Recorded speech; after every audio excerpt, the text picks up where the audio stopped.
Hello friends, in this video we are going to discuss linear algebra. तो ये हमारी linear algebra की 4th video है। तो सबसे पहले हम पढ़ेंगे सब स्पेस। सब स्पेस क्या होता है? तो सब स्पेस ये होता है, अगर हमारे पास वी एक वेक्टर स्पेस है तो डब्ल्यू उसका कोई सबसेट है, और वो सबसेट ऐसा है कि वो अपने आप भी एक वेक्टर स्पेस बना लेता है। तो हम बोलेंगे कि डब्ल्यू जो है वो सब स्पेस है वी का। अच्छा, फील्ड ना यहाँ सेम ही रहते हैं, इस चीज़ में कन्फ्यूज़न नहीं होना चाहिए।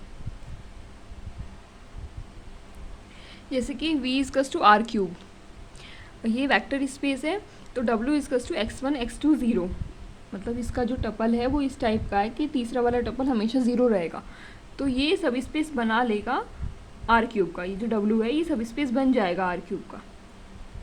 तो basically R cube has subspace of zero dimension. R cube के पास ज़ीरो डायमेंशन का जो सब स्पेस होता है वो केवल सिंगलटन ज़ीरो वेक्टर होता है, और डायमेंशन 1 का जो सब स्पेस होता है वो होते हैं सभी straight lines passing through origin. और डायमेंशन 2 का जो सब स्पेस होता है वो होता है सभी प्लेन पासिंग थ्रू ओरिजिन। और डायमेंशन 3 का सब स्पेस अगर आर क्यूब का कोई होता है तो आर क्यूब अपने आप खुद का ही होता है। अब टू स्टेप टेस्ट क्या कहता है कि अगर यू कोई सब स्पेस है वी का, तो हमारे पास ये 3 स्टेप हमें चेक करने होते हैं। इसका नाम तो 2 स्टेप है क्योंकि एक स्टेप बाय डिफ़ॉल्ट होता है, वो मतलब होता ही है, उसको हम काउंट नहीं करते हैं। तो पहला स्टेप ये है कि ज़ीरो वेक्टर यू के अंदर है या नहीं है। दूसरा स्टेप है कि अगर यू डब्ल्यू दो वेक्टर यू के हैं तो U plus W means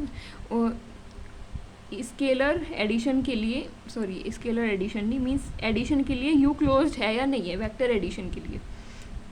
this is for all U W belongs to U. Step third क्या बोलता है कि closed for scalar multiplication. Scalar multiplication के लिए भी क्लोज्ड होना चाहिए यू, मीन्स जो अंडरलाइन फील्ड है अगर ए फील्ड को बिलोंग करता है और यू कोई वेक्टर यू के अंदर है तो ए इंटू यू भी यू के अंदर होना चाहिए। For all U belongs to U and for all A belongs to F. ये जहाँ फॉर ऑल होता है ना, डेट मीन्स वो सभी के लिए सही होना चाहिए, एक सिंगल भी ऐसा एलिमेंट नहीं होना चाहिए जो इसको फेल कर दे, होल्ड ना करे।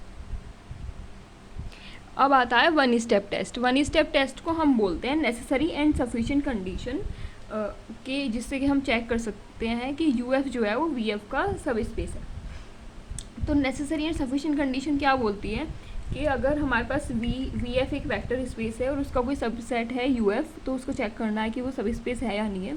तो हम वो जो यू एफ है उसके दो वेक्टर लेंगे, अल्फ़ा और बीटा, और इस दो स्केलर लेंगे, ये जो अंडरलाइन फील्ड है एफ, यहाँ से दो स्केलर लेंगे ए और बी।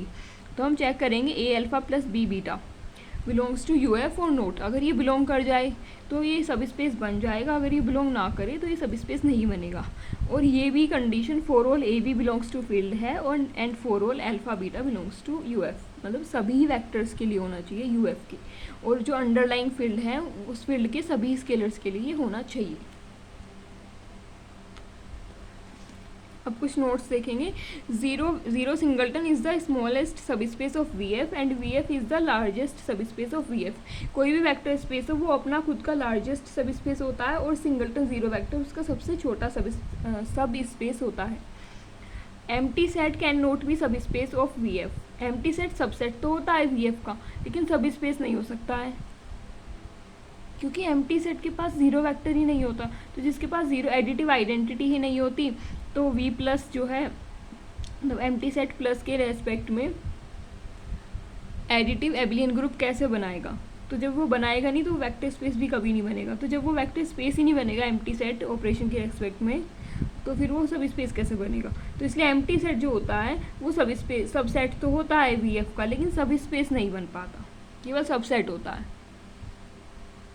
नोट, ये वाला नोट है कि the subspaces of R square. R square के अगर ज़ीरो डायमेंशन का सब स्पेस होता है तो वो होता है ज़ीरो वेक्टर, खाली ज़ीरो वेक्टर होता है सिंगलटन। आर स्क्वायर का अगर 2 डायमेंशन का सब स्पेस होता है तो वो आर स्क्वायर खुद ही होता है, और आर स्क्वायर के जितने भी सब स्पेस है जो 1 डायमेंशन के हैं वो सभी लाइन्स हैं passing through origin. Some important results on subspaces. पहला रिजल्ट क्या कहता है? Any arbitrary intersection of subspaces is also a subspace of vector space. Arbitrary intersection तो हमेशा सब स्पेस होता है। Union of two subspaces need not be subspace of vector space. Union of two subspaces is also a subspace if and only if one is contained in another. Means अगर हमारे पास दो सब space हैं vector space we के W1 और W2, तो वो तो उनका union means W1 union W2 subspace बनेगा इफ एंड ओनली इफ। ये if and only if condition है, if and only if. W1 is a subset of W2 या फिर W2 is a subset of W1, मतलब one is contained in another. तो हम कह सकते हैं कि ये W1 यूनियन W2 भी वेक्टर स्पेस V का सब स्पेस बन जाएगा अगर ऑलरेडी W1 W2 दोनों सब स्पेस हैं तो। सम ऑफ सब स्पेसिस, अब सब स्पेसिस का सम कैसे होता है? तो सम of subspaces is the smallest subspace of V containing W1 and W2 both. ये बहुत इंपॉर्टेंट रिजल्ट है कि अगर W1 और W2 दोनों का जो सम होता है W1 प्लस W2, वो सबसे स्मॉलेस्ट ऐसा सब स्पेस होता है वेक्टर स्पेस V का जो W1 को भी कंटेन करता है W2 को भी कंटेन करता है। और अगर बाई चांस ऐसा है कि W1 यूनियन W2 भी सब स्पेस है हमारे पास, अगर मे भी ऐसा हो जाए, तो हमारे पास एक रिजल्ट होता है कि linear span of W1 union W2 equals to W1 plus W2। ये प्लस से डिनोट करते हैं हम सम को, हम इसे बताते हैं W1 प्लस W2 मीन्स ये सम है सब स्पेसिस W1 एंड W2 का। अब आगे देखते हैं कि if U1 U2 U3 and UN ये सभी के सभी n सब स्पेसिस हैं, देन इनका जो सम है U1 plus U2 plus U3 and so on plus UN, ये स्मॉलेस्ट सब स्पेस बनेगा containing U1 U2 and UN, जो सबको कंटेन करेगा। मतलब जो वेक्टर स्पेस VF है उसके जितने भी सब स्पेस ऐसे हैं जो इन सभी को कंटेन करते हैं, उनमें सबसे छोटा ऐसा सब स्पेस जो इन सभी को कंटेन करेगा U1 U2 up to UN को, वो इनका जो सम है वो ही बनेगा जो इन सबको कंटेन करेगा। और इन जनरल हम कह सकते हैं कि अगर हमारे पास जो वेक्टर स्पेस है उसके पास जितने भी ऐसे सभी स्पेस हैं जो कि U1 U2 and UN and so on UN सभी को कंटेन कर रहे हैं, अगर उन सबका इंटरसेक्शन ले लिया जाए तो हमारे पास ये बन के आएगा U1 plus U2 plus U3 and so on plus UN, इनका सम। अब इंटरेस्टिंग फैक्ट हमारे पास क्या है कि in linear algebra if given two subspaces of a vector space, अगर हमें दो सब स्पेस दे दिया जाए लीनियर अलजेब्रा में किसी वेक्टर स्पेस के, तो smallest subspace containing them is their सम।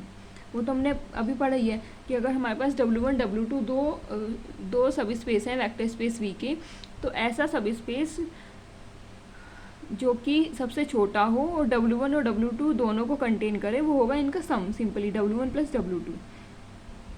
तो लीनियर अलजेब्रा में तो सबसे छोटा ऐसा सब स्पेस जो W1 W2 दोनों को कंटेन करे वो सिंपली इनका सम हो जाता है। लेकिन सेट थ्योरी में अगर हमारे पास दो सेट हैं A और B, तो सबसे छोटा सेट जो कि A और B दोनों को कंटेन करे वो उनका यूनियन हो जाता है। तो सेट थ्योरी में यूनियन होता है सबसे छोटा जो A और B दोनों सेट को कंटेन करेगा, तो A यूनियन B होगा। और लीनियर अलजेब्रा में वो W1 W2 दो सब स्पेस हैं, ऐसा सबसे छोटा सब स्पेस जो W1 और W2 दोनों को कंटेन करेगा वो उनका सम हो जाएगा W1 प्लस W2।